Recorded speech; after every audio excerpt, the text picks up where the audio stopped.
شروع اللہ کا نام لے کر جو بڑا مہربان نہایت رحم والا ہے۔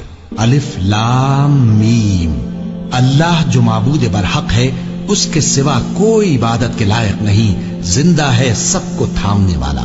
اس نے اے نبی تم پر سچی کتاب نازل کی جو پہلی آسمانی کتابوں کی تصدیق کرتی ہے، اور اسی نے تورات اور انجیل نازل کی تھی۔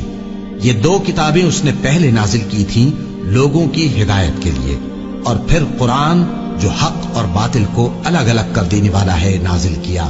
جو لوگ اللہ کی آیتوں کا انکار کرتے ہیں ان کو سخت عذاب ہوگا، اور اللہ زبردست ہے، بدلہ لینے والا ہے۔ اللہ ایسا خبیر و بصیر ہے کہ کوئی چیز اس سے پوشیدہ نہیں، نہ زمین میں اور نہ آسمان میں۔ وہی تو ہے جو ماں کے پیٹ میں جیسی چاہتا ہے تمہاری صورتیں بناتا ہے، اس غالب حکمت والے کے سوا کوئی عبادت کے لائق نہیں۔ اے پیغمبر، وہی تو ہے جس نے تم پر یہ کتاب نازل کی جس کی بعض آیتیں محکم ہیں اور وہی اصل کتاب ہے، اور بعض دوسری متشابہ ہیں۔ تو جن لوگوں کے دلوں میں کجی ہے وہ متشابہات کا اتباع کرتے ہیں تاکہ فتنہ برپا کریں اور مراد اصلی کا پتہ لگائیں، حالانکہ مراد اصلی اللہ کے سوا کوئی نہیں جانتا۔ اور جو لوگ علم میں گہری نظر رکھتے ہیں وہ یہ کہتے ہیں کہ ہم ان پر ایمان لائے۔ یہ سب آیات ہمارے پروردگار کی طرف سے ہیں، اور نصیحت تو عقل مند ہی قبول کرتے ہیں۔ اے پروردگار، جب تو نے ہمیں ہدایت بخشی ہے تو اس کے بعد ہمارے دلوں میں کجی نہ پیدا کر دیجو، اور ہمیں اپنے ہاتھ سے رحمت عطا فرما، تو بڑا عطا فرمانے والا ہے۔ اے پروردگار، تو اس روز جس کے آنے میں کچھ بھی شک نہیں سب لوگوں کو اپنے حضور میں جمع کر لے گا، بے شک اللہ خلاف وعدہ نہیں کرتا۔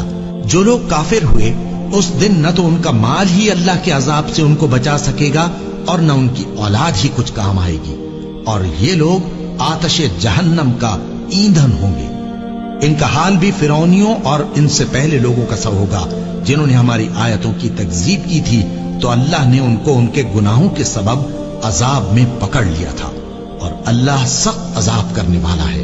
اے پیغمبر، کافروں سے کہہ دو کہ تم دنیا میں بھی عنقریب مغلوب ہو جاؤ گے اور آخرت میں جہنم کی طرف اکٹھا کیے جاؤ گے، اور وہ بری جگہ ہے۔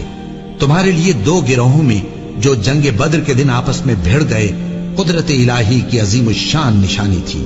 ایک گروہ مسلمانوں کا تھا، وہ اللہ کی راہ میں لڑ رہا تھا، اور دوسرا گروہ کافروں کا تھا، وہ ان کو اپنی آنکھوں سے اپنے سے دگنا مشاہدہ کر رہا تھا۔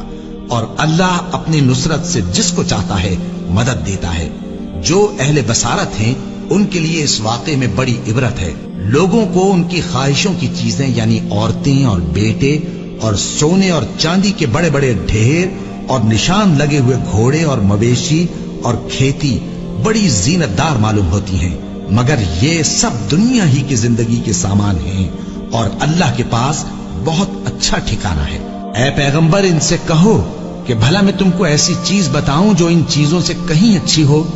سنو، جو لوگ پرہیزگار ہیں ان کے لیے اللہ کے ہاں باغات بہشت ہیں جن کے نیچے نہریں بہ رہی ہیں، ان میں وہ ہمیشہ رہیں گے، اور پاکیزہ بیویاں ہیں، اور سب سے بڑھ کر اللہ کی خوشنودی۔ اور اللہ اپنے سب بندوں کو دیکھ رہا ہے جو اللہ سے التجا کرتے ہیں کہ اے پروردگار، ہم ایمان لے آئے سو ہم کو ہمارے گناہ معاف فرما اور ہم کو دوزخ کے عذاب سے محفوظ رکھ۔ یہ وہ لوگ ہیں جو مشکلات میں صبر کرتے اور سچ بولتے اور عبادت میں لگے رہتے اور نیکی میں خرچ کرتے اور اوقات سحر میں گناہوں کی معافی مانگا کرتے ہیں۔